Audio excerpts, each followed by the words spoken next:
Transform your hair with hair growth products by 12 tribes on Earth.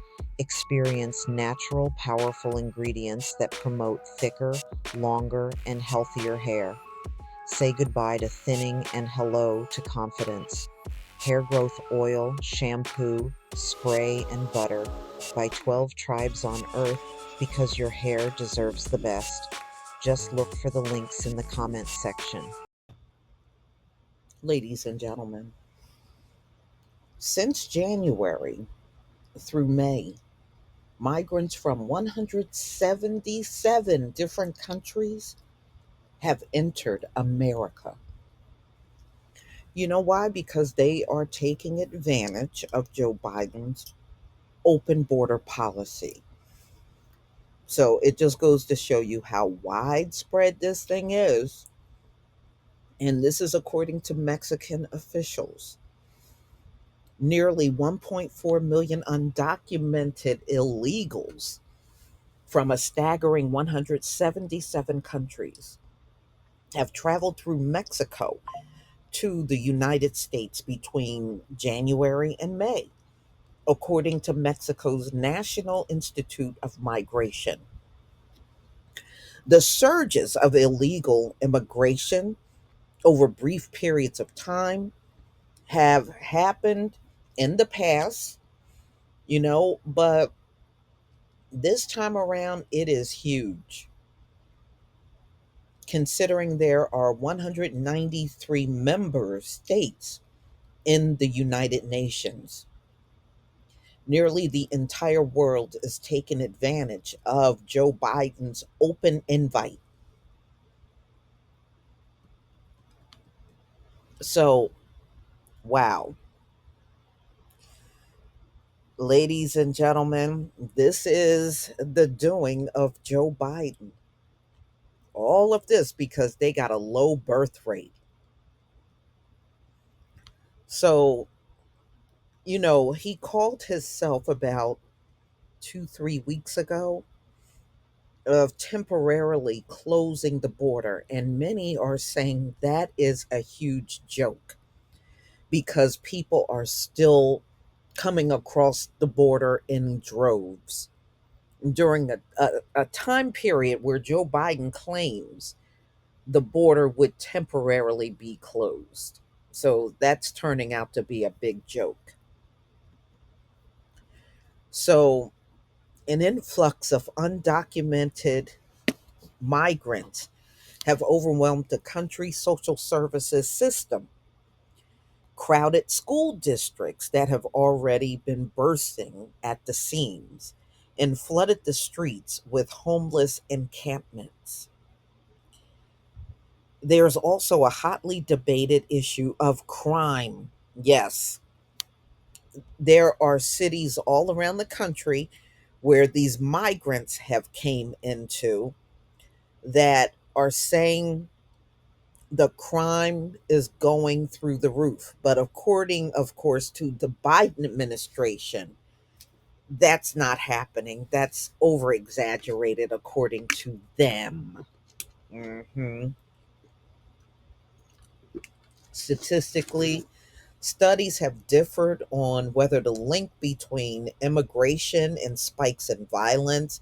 Now, of course, they're always going to say, oh, no, no, no, that's not happening. But we see the stories out there every single day. We see the stories. Okay. So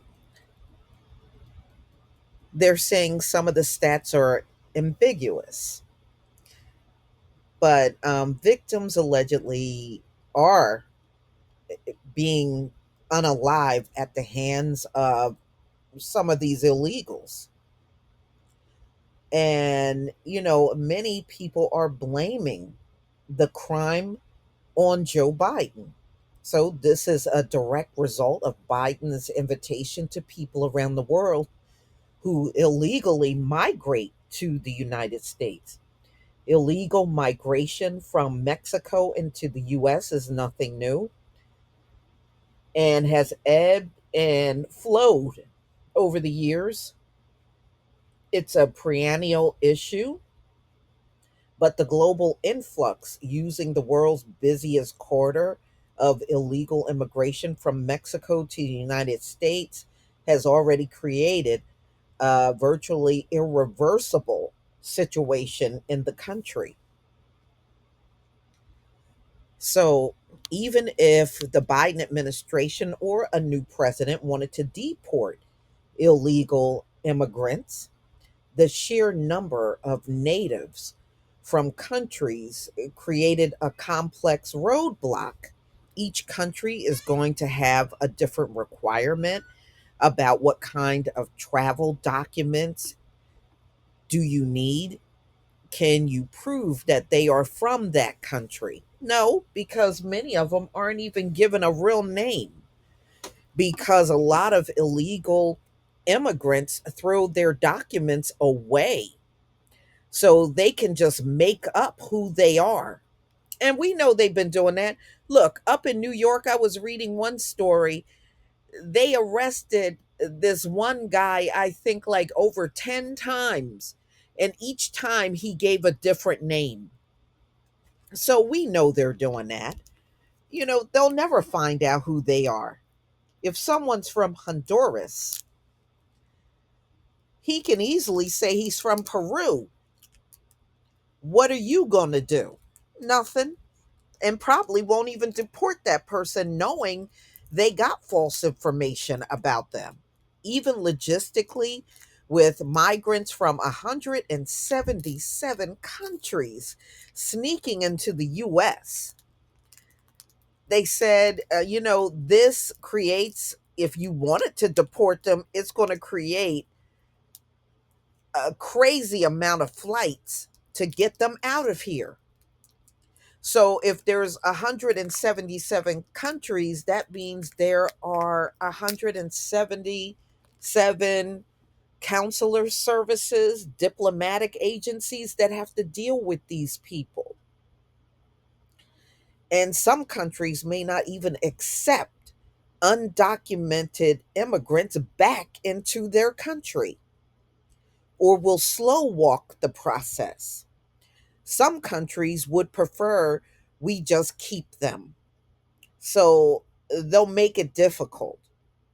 They'll lose the paperwork or some kind of stuff. And each one of those things is one more complication in trying to enforce the law. So, U.S. Immigration Customs Enforcement, also known as ICE, they said the non detained docket has surged to over 7 million cases.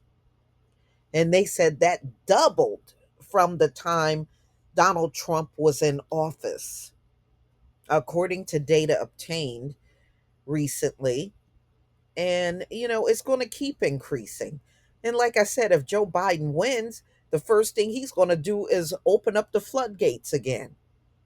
So the non detained docket, which the agency website explains as part of its alternatives to detention program, provided case management support to release these illegals. And this is according to ICE. Support non citizen compliance with release conditions and increase court appearance rates. The situation exacerbated staffing issues, which have forced each ICE officer working the docket to be responsible for about 7,000 cases on average. Well, if they didn't have jacked up birth rate, this is why they are doing it, because of the low birth rate in America. They think this mastermind plan that they got in place is going to work. And the more these people turn up in this country and commit crimes, the more stupid they're going to look. So, y'all, just tell me what you think about this video. Please leave your comment and subscribe. Don't forget to hit on the notification bell, and I'll see you on the next video. Peace, family.